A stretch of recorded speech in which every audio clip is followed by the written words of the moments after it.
120개에서 80개로 매물이 감소하고 있습니다. 40개에서 매물이 급감하였습니다. 80개였던 매물이 한 달 만에 모두 사라졌습니다. 안녕하세요, 부호전입니다. 2025년 한 해간 서울의 아파트 거래량을 돌아보고 가장 거래가 많았던 아파트의 특징을 정리했습니다. 먼저 5억대 아파트 중 거래가 가장 많았던 베스트 11을 살펴보겠습니다. 탑 11위는 노원구 상계주공 10단지입니다. 상계주공 10단지는 저층부 아파트 360세대, 고층부 아파트 2294세대로 구성되어 있습니다. 총 2654세대의 38년차 아파트입니다. 7호선 마들역초 역세권으로 고등학교를 품고 있고 길 건너 초등학교가 가까이 있습니다. 고층부 아파트는 복도식과 계단식이 혼합되어 있고 저층부 아파트는 계단식 5층짜리 아파트입니다. 아파트 간 동간거리가 넓고 단지 내 녹지 공간으로 쾌적한 거주 환경을 제공합니다. 대형 호재는 창동 차량 기지 일대를 천지 개벽하는 서울 디지털 바이오시티 개발 사업입니다.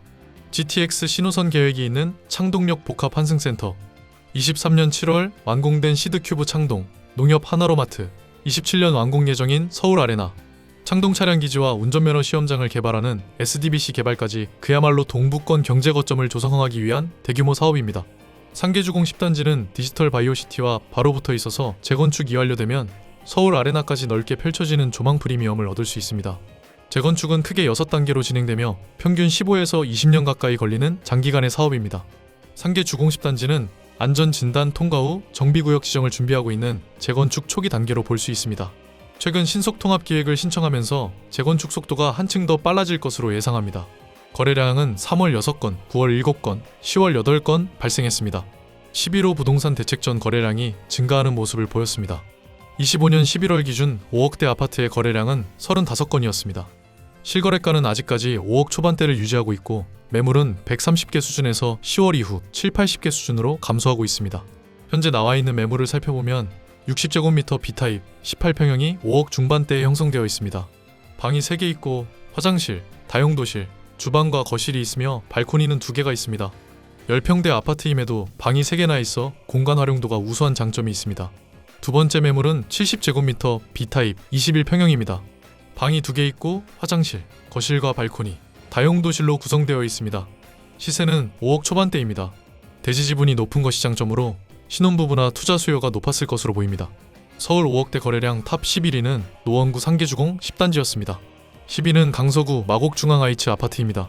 마곡중앙하이츠는 930세대 32년차 아파트입니다. 5호선 발산역에 인접해 있고 초등학교와 붙어 있습니다. 주변에 옛 공항고 부지가 아직 개발 이슈로 남아 있습니다. 마곡중앙하이츠가 속해 있는 방화동은 공항에 인접해 있어 전통적으로 항공 관계자 수요가 높았던 지역입니다. 마곡지구내 LG를 중심으로 기업들이 속속들이 들어오면서 수요가 높아지고 마곡앤밸리를 중심으로 시세가 견인되고 있습니다. 공항철도는 제2의 GTX로 불립니다. 마곡나루, 디지털 미디어를 지나 홍대까지 15분, 공덕을 지나 서울역은 22분에 주파합니다. 9호선 급행은 여의도 20분, 강남 신논현까지 33분 소요됩니다. 5호선은 목동까지 16분 소요되며 종로 등 서울 중심부로 이동이 편리합니다.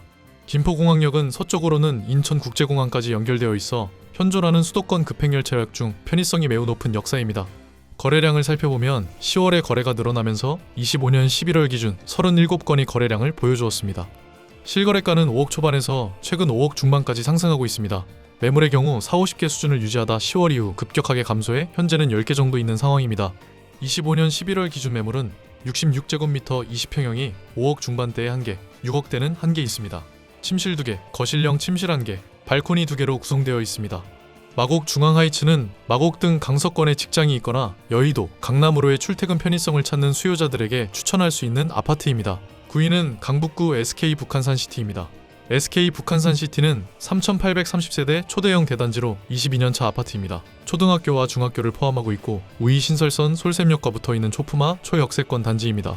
북한산 자락에 위치해 있는 최고 25층 아파트로 쾌적한 자연환경과 우수한 조망권이 장점인 아파트입니다. 명문고 대일외고가 인근에 있고 서경대 국민대 등 서울내 4년제 대학과 가깝습니다. 주변 주목할 만한 개발 이슈로는 약 6만 평 규모의 정릉골 재개발 구역이 있습니다. 현재 관리 처분인가 이후 이주 진행을 위해 노력 중입니다. 개발이 완료되면 1411세대의 고급 테라스형 타운하우스 단지가 조성될 것으로 보입니다. 올해 거래량을 살펴보면 6월 13건의 높은 거래량을 보인 이후 거래가 부진한 편입니다. 5억대의 매물이 대부분 소진되면서 거래량이 줄어든 것으로 생각됩니다. 실거래가는 6억 수준까지 상승했으며 매물의 수는 150개에서 130개로 줄어든 모습입니다. 5억대 매물은 81제곱미터 24평형으로 방 3개, 화장실 2개, 주방과 거실에 각각 발코니가 1개씩 있습니다. 25년 11월 기준 5억대 매물은 저층 1개가 남아있으며 평균 6억 초반대의 시세가 형성되어 있습니다. SK 북한산시티는 자연환경과 경관이 우수하며 서울 중심부 접근성이 좋은 초품화, 초역세권 아파트로 5억대 거래량 9위에 선정되었습니다. 8위는 양천구 신월시형 아파트입니다. 신월시형 아파트는 2256세대, 38년차 아파트로 단지 내 공원이 있는 특별한 배치가 인상적인 아파트입니다. 초등학교가 붙어있고 단지 뒤편으로 중학교가 인접해 있습니다. 양천 신월시형 아파트의 주변 지역을 넓게 살펴보면 동쪽의 서울 목동과 서쪽의 부천 여월동 사이에 위치해 있습니다. 주변 최대 호재로는 바로 목동 경전철입니다. 남부부터 당산까지 이어지는 12개의 역사를 경전철로 이동하는 노선입니다. 아쉽게도 예타 통과가 지연되면서 지지부진한 모습을 보였지만 최근 다시 주목을 받고 있습니다. 서부 T&D가 진행하는 서부터미널 개발이 최근 기공식을 가지며 본격화될 것으로 기대하고 있기 때문입니다. 서부터미널 개발은 31,460평 부지에 지하 7층, 지상 25층 규모로 개발되며 사업기간은 2030년 12월까지로 예정되어 있습니다. 최첨단 물류, 공동주택, 상류 및 지원 시설을 개발하는 사업으로 핵심은 최첨단 물류시설입니다. 풀필먼트와 콜드체인 시설을 갖추게 되며 공동주택은 분양 880세대, 임대 98세대로 삼성물산이 진행할 것으로 기대하고 있습니다. 목동 경전철과 환승 가능한 대장 홍대선의 경우 최근 건설사업 관리사업자 선정을 마치며 착공을 눈앞에 두고 있습니다. 재건축은 정비구역 지정 완료 후 조합 설립 인가를 준비하고 있습니다.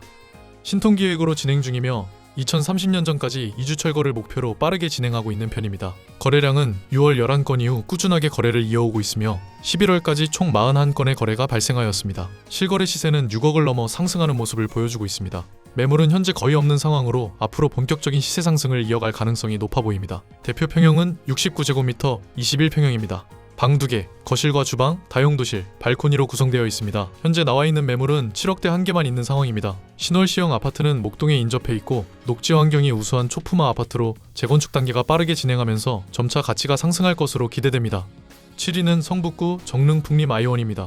앞서 보셨던 SK 북한산시티 인근 아파트입니다. 1971세대, 21년차 아파트입니다. 초등학교와 공원을 품고 있고 우이신설선 솔샘역과 북한산 보국문역 사이에 위치해 있습니다. 마찬가지로 주변 우수학교들과 정릉골 재개발 구역 이슈가 있습니다. 거래량을 살펴보면 규제 직전 9월과 10월에 크게 늘어난 모습입니다. 25년 11월 기준 총 41건의 거래가 발생하였습니다. 실거래 시세는 5억 초중반 수준으로 점차 상승하고 있습니다. 매물은 100개 수준에서 6, 70개로 감소한 모습입니다. 대표 평형은 81.9제곱미터, 24평형으로 방 3개, 화장실 1개, 주방과 거실, 발코니 1개로 구성되어 있습니다. 시세는 5억 초반대에 형성되어 있습니다. 정릉 풍림아이원은 북한산의 자연을 그대로 느낄 수 있는 데다 초등학교와 지하철이 가까워 주거환경이 쾌적합니다. 평형과 구조가 좋은 5억대 아파트로 실수요자분들의 인기를 꾸준하게 얻고 있습니다. 6위는 강서구 가양이 단지 성지 아파트입니다. 가양이 단지는 1624세대, 34년차 아파트입니다. 9호선 양천향교역 역세권으로 중학교, 고등학교 등 5개 학교가 가까이 있습니다. 한동안 사업 진행에 어려움이 있었던 CJ 공장 부지에 스타필드 개발이 확정되었으며 올해 3월 착공 후 현재 공사가 진행 중입니다. 최근 시행사가 일부 구역에 대해 기존 계획인 지식산업센터 대신 아파트로 변경안을 추진하고 있습니다. 강서구청과 서울시의 승인을 받아 아파트로 용도 변경이 확정된다면 프리미엄 브랜드 단지가 조성될 것입니다. 3월부터 거래량이 늘어난 후 규제 직전 9월부터 거래량이 급증하였습니다. 11월 기준 총 46건의 아파트가 거래되었습니다. 시세는 5억 중반대로 점차 오르고 있습니다. 규제 전만 해도 50개 이상 유지되던 매물의 수가 현재는 0에 가깝게 급감한 상황입니다. 5억대 평형은 49제곱미터 15평형입니다. 방 2개, 화장실 1개, 주방과 발코니가 각각 1개씩 있습니다. 11월 현재 매물은 딱 1개 남아 있었습니다. 그나마 저층이었고 11월 초 5억 3천만 원에 등록하여 한 달 만에 4천만 원을 올렸습니다. 강한 매수 분위기를 소유자가 감지했다고 볼 수 있습니다. 아직 재건축 기한이 적지 않게 남아있는 편이지만 서울 내 우수한 한강 조망이 가능한 아파트로 규제 직전 투자 성향이 강한 매수세가 들어온 것으로 보입니다.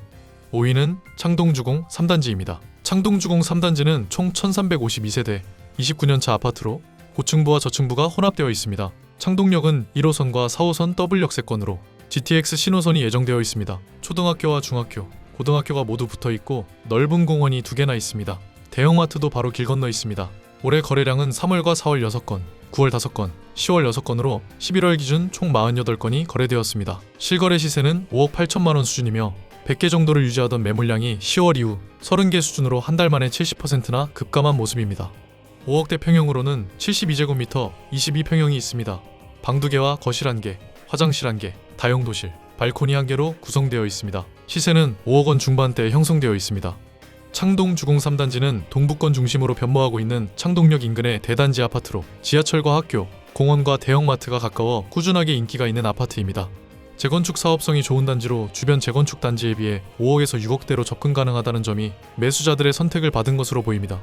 4위는 노원구 태강 아이파크입니다. 노원구 공릉동에 있는 태강 아이파크는 총 1352세대 29년차 아파트입니다. 초등학교와 중학교가 붙어있고 6호선 화랑대역 초역세권입니다. 바로 한정거장에 있는 태릉입구역에서 환승 후 7호선을 이용하여 강남 청담역까지 25분 내 이동이 가능합니다. 서울과기대, 서울여대 육군사관학교가 주변에 있고 원자력병원, 태릉선수촌이 가까이에 있습니다. 25년 거래량을 살펴보면 6월에 10건 거래되었으며 11월 기준 총 49건 거래되었습니다. 시세는 5억 초반대를 유지하고 있고 매물은 꾸준하게 감소하여 11월 현재 40-50개 수준입니다. 5억대 매물은 69제곱미터 21평형으로 방 2개, 화장실 1개, 거실과 주방, 발코니로 구성되어 있습니다. 현재 저층 시세는 4억 후반대, 중층 이상은 5억 초반대에 형성되어 있습니다. 공릉동 태강아이파크는 서울 중심부로 이동 편의성이 높고 단지 주변에 학교와 편의시설 및 거주 환경이 쾌적한 아파트로 높은 인기를 보였습니다. 3위는 도봉구 도봉안신 아파트입니다. 도봉안신 아파트는 총 2678세대 31년차 아파트입니다. 초등학교와 고등학교가 붙어있고 1호선과 7호선 더블역세권인 도봉산역 초역세권입니다. 공원과 중랑천이 붙어있고 도봉산역 등산로 입구와 가까워 쾌적한 자연환경을 누릴 수 있는 숲세권 아파트입니다.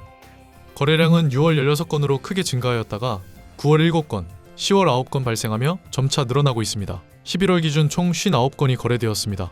실거래 시세는 5억 후반대에 거래되고 있으며 매물량은 7-80개 수준으로 약간 감소한 상황입니다. 도봉안신 아파트는 오늘 소개드린 단지 중 유일한 30평형대 아파트입니다. 104제곱미터 31평형으로 방 3개, 화장실 2개, 주방과 거실, 발코니 2개로 구성되어 있습니다. 가격은 11월 현재 5억 중후반대에 형성되어 있습니다. 30평대 거주 공간, 교통 편의성, 쾌적한 자연환경을 갖춘 서울 내 아파트로 도봉안신 아파트가 거래량 3위를 차지했습니다. 2위는 강서구 가양동 강변 아파트입니다. 가양동 강변 아파트는 총 1352세대 29년차 아파트입니다. 주변에 초등학교 등 학교가 가까이 있고 29년 완공 예정인 스타필드 빌리지도 가까이 있습니다. 가양역 9호선 역세권으로 9호선 급행이동 시 여의도까지 12분, 강남 신논현까지 27분이면 도착합니다. 가양역은 대장홍대선이 착공을 준비하고 있습니다. 대장홍대선이 완공되면 MBC가 있는 상암까지 2정거장, 홍대까지 4정거장이면 도착합니다. 가양동 강변의 장점 중 하나는 가양대교 위에 펼쳐지는 멋진 한강뷰 조망이 가능하다는 것에 있습니다. 규제 직전 9월에 16건으로 거래량이 크게 상승하였고 25년 11월 기준 총 67건 거래가 발생하였습니다. 시세는 이미 6억을 넘어 상승하고 있으며 매물은 대부분 소진된 상태입니다. 평형은 45제곱미터 13평형으로 방 2개, 주방과 발코니, 화장실 1개로 구성되어 있습니다. 11월 현재 나와있는 매물은 6억 중반대에 형성되어 있습니다. 가양강변 아파트는 아직 30년 차이기에 재건축까지 시간은 남아있지만 서울 내 한강뷰 프리미엄을 기대할 수 있는 거의 마지막 5억대 아파트였기에 올 한 해 동안 매수자들의 많은 선택을 받은 것으로 보입니다. 대망의 1위는 노원구 중계그린 1단지입니다. 중계그린 1단지는 총 3481세대 36년차 아파트입니다. 7호선 중계역 초역세권으로 교통이 편리하며 초등학교, 고등학교, 시립요양센터를 단지 내 품고 있습니다. 특히 주변에 공원이 5개나 인접해 있어 도심 내에서 쾌적한 자연환경을 누릴 수 있는 것이 장점입니다. 뿐만 아니라 교통교육관, 우주천문관, 미술관, 구민회관, 교육청까지 가까이 있어 공공시설 편의성이 매우 높습니다. 백화점과 홈플러스 역시 가까이 위치해 있으며 중계동 학원가와도 매우 가깝습니다. 6월 18건의 거래를 보이며 2분기부터 거래가 상승하는 모습을 보여주었습니다. 9월 11건 거래되었고 25년 11월까지 총 77건의 거래가 발생하였습니다. 시세는 5억 후반대로 점차 상승 중에 있으며 최근 10월 이후 매물량이 20-30개 수준으로 급감한 모습입니다. 5억대 평형은 70제곱미터 21평형입니다. 방 3개, 주방과 발코니 1개, 화장실 1개, 다용도실로 구성되어 있습니다. 매물의 시세는 5억 후반대에 나와 있습니다. 중계그린 1단지는 이제 곧 재건축 진행을 위한 시동이 걸릴 것으로 보입니다. 5억대 아파트 중에서 학군과 교통, 공원과 공공편의시설에 더해져 재건축 가능성까지 기대할 수 있는 아파트로 중계그린 1단지가 거래량 1위에 선정되었습니다. 오늘 보신 아파트 단지들의 특징을 살펴보면 초역세권, 초품화, 재건축 아파트들이 많았던 것 같습니다. 또한 한강을 품고 있거나 면적이 좋은 단지들입니다. 주변 환경이 개발되는 곳들도 있었습니다. 대부분 실거주의 쾌적함과 투자 가치까지 두 마리 토끼를 모두 잡은 아파트 단지들로 구성되어 있습니다. 특히 주목해야 할 현상은 그동안 쌓여있던 매물이 급격하게 감소하고 있다는 것입니다. 규제 직전 수요가 집중되며 거래가 급증하였고 규제 이후로 공급할 수 있는 매물이 감소하면서 매물 이중고를 겪고 있는 것으로 보입니다. 정부의 규제가 오히려 수요를 집중시키고 공급 감소를 일으킨 결과가 된 것입니다. 저희 채널은 앞으로 서울과 수도권의 주요 단지들을 소개하면서 부동산 정보와 이슈를 정리해드릴 계획입니다. 첫 번째 영상의 이벤트로 거래량 탑 11의 아파트를 비교 분석한 리포트와 함께 최근 업데이트가 반영된 급매물 리스트를 보내드릴 예정입니다. 아래 링크로 많은 신청 부탁드리겠습니다. 내용이 도움이 되셨다면 좋아요와 구독 부탁드리겠습니다. 지금까지 부호전이었습니다. 영상을 시청해주셔서 대단히 감사합니다.